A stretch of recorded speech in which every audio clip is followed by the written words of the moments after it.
तो नमस्कार दोस्तों, ये वीडियो इसलिए बनाया जा रहा है जब कोई पेशेंट ठीक हो चुका होता है और उनको अब आपकी कोई ज़रूरत नहीं होती और फिर वो रास्ते में आपके अगर क्लिनिक के आगे से गुज़र रहे हैं, तो उनको जबकि अपना काम है फिर भी एक बार रुक कर आपके क्लिनिक पर आके आपके दर्शन कर कर आपको थैंक यू करने आते हैं। तो ऐसे ये पेशेंट है जो कि इनकी वाइफ़ का हमने ऑपरेशन किया था, जो मुझे याद नहीं आ रहा था, लेकिन इनकी जो हैप्पीनेस थी, जो उन्होंने बताया कि मैं सर रुका आपका क्लिनिक देख के मेरे को सडनली ऐसा लगा मैंने सर से मिलना चाहिए आए, तो मैंने इनसे पूछा क्या था, तो इन्होंने मुझे बताया बहुत सारी चीज़ें, तो मैं देख के सरप्राइज़ था कि इनकी वाइफ़ जो है बिल्कुल ठीक हो गई है। तो एक बार इनकी स्टोरी आप उनसे सुन लो कि इनका मैंने वीडियो नहीं डाला था, तो इनको कैसे ठीक हुए और क्या दिक्कत थी, कैसे चल रहे थे प्रॉब्लम और हमने इनको क्या किया था ऐसा? नमस्कार। हाँ सर। मैं उदयपुर निवासरत हूँ और मेरी वाइफ का आज से 1 से 1.5 साल पूर्व एक्सीडेंट हो गया था। तो उसके राइट हैंड साइड की कोहनी पे उसके हड्डी भी ब्रेक हो गई थी और उसकी नस वगैरह अंदर से डैमेज हो गई थी। तो वहीं उदयपुर से ऑपरेशन वगैरह करे थे डॉक्टर वगैरह ने। तो 2 ऑपरेशन वहाँ हुए थे, लेकिन फिर भी प्रॉब्लम आ रही थी, नस दबा क्या तो दबा कुछ आइडिया नहीं हो रहा था और बहुत ही ज्यादा हद से ज्यादा परेशान होने लगी थी। हाथ बहुत पतला हो गया था उसका और उसका पेन यहाँ से चला तो उसके हार्ट तक पहुंच गया था।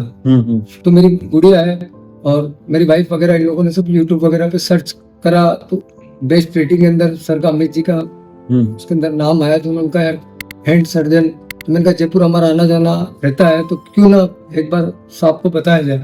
तो फिर डॉक्टर साहब से वहीं से कॉल से बात करी।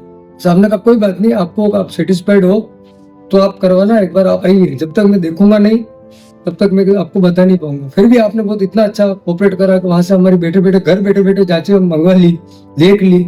फिर भी कहा एक बार आप आ जाइए, आपको बेस्ट लगे तो कोई। हम आए, सब कुछ हुआ, साहब से निवेदन करा। फिर साहब ने कहा चेक करने के बाद भी कि मैं आपको ज्यादा मैक्सिमम 1 घंटे का ऑपरेशन रहेगा।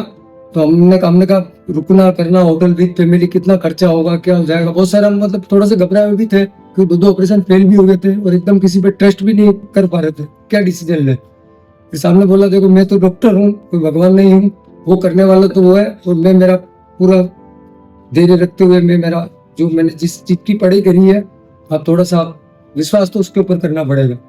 और उसके बाद के अंदर हम संतुष्ट हो गए। साहब ने हमको 1 दिन भर्ती रखा और उसी दिन शाम को रात को कहीं से उस दिन कितने ऑपरेशन करने के बाद भी रात को 12 बजे पहुंचे थे ऑपरेशन। और उस दिन मुझे याद है, मैं भूला नहीं हूँ। मेरा हो सकता है मेरे तहे दिल से मेरा आंसू भी निकल आया। साहब ने खाना नहीं खाया था और हमारे पास 2 एप्पल हमारी बेड में थी। मैंने साहब से निवेदन करा, उनका अभी मैं कुछ भी नहीं लूंगा जब तक मैं ऑपरेशन नहीं करूंगा। साहब ने बहुत ही राजी खुशी तरीके से उसको नस को अपनी जगह लाते हुए क्योंकि आपके डॉक्टर हिसाब से और करा। फिर मैंने साहब से एक निवेदन करा, उस दिन भी मेरे आंसू आ गए थे। मैंने साहब आपके आज मैंने खाना नहीं खाया और आज इतना ऑपरेशन करे। तो मैंने साहब से एक एप्पल उस समय काट के उन्होंने कहा चलो मैं 2 तुम्हारी बात रख लेता हूँ, अब मैं घर जा रहा हूँ। जब रात की 1-1:30-2 बज चुका था।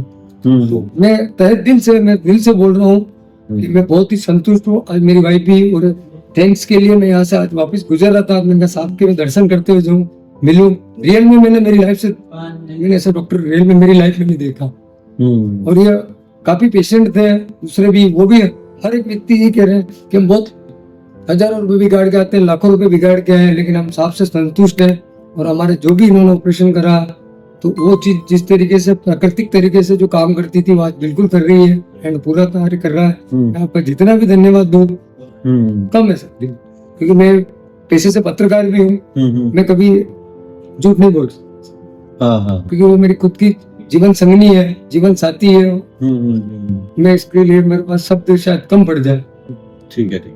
तो कहीं से भी आपको ये टेंशन नहीं आई हमसे इलाज के दौरान जब आते होंगे तो कि डॉक्टर साहब कैसा है, कितनी बार हमने बोला, कितने टाइम की दवाइयाँ दी थी? एब्सोल्युटली सर, क्या फर्स्ट टाइम आए थे तो हम बहुत सारे लोग बैठे थे, कोई कहाँ के थे कोई कहाँ के थे, तो सबको एक क्वेश्चन देते थे। हमारी सासू जी भी थी तो वो भी एक दूसरे से क्वेश्चन जानते थे। जब आपसे मिलने के बाद में काफी डिस्कस हुआ, मुझे इतना ध्यान है शायद इतना समय आपने किसी को नहीं दिया होगा, हमको 5 घंटे तक लगा।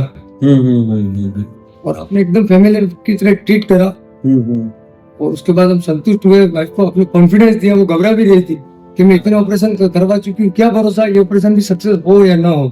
Okay okay. लेकिन आपसे मिलने के बाद सर जैसा आपने बोला ईश्वर की कृपा से, मालिक की मेहरबानी से सक्सेसफुल है। आज मेरी वाइफ बराबर कार्य कर रही है, कुछ कर रही है। जब भी बोलती जब भी जयपुर जाना, लेकिन मैं थोड़ा सा कभी रात को लेट आता हूँ, लेट निकल जाते हैं, तो साहब अभी देखा क्लिनिक खुला था, मैंने साहब बोल के हमारा हॉस्पिटल बिना कॉल करे आओ। जी सर।